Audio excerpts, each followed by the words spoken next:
Welcome to the Board of Educational Research and Development, SWAT.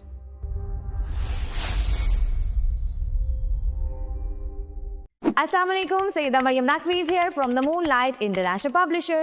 आज हम अरकान साजी में क्या सीखेंगे? बे के खानदान से बनने वाले से हरफी अल्फाज पढ़ना सीखेंगे। तो कैसे पढ़ेंगे?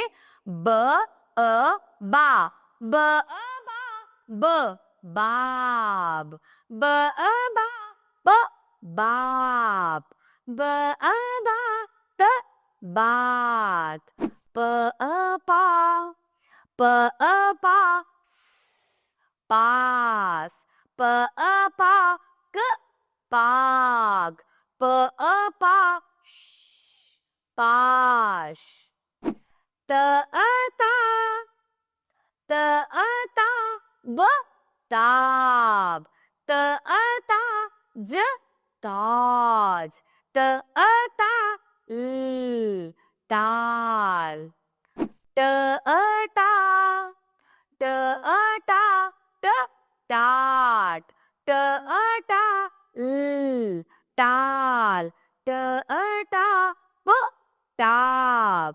और आखिरी है स अ सा, स अ सा, र सार, स ओ सो, र सौर, स र समर।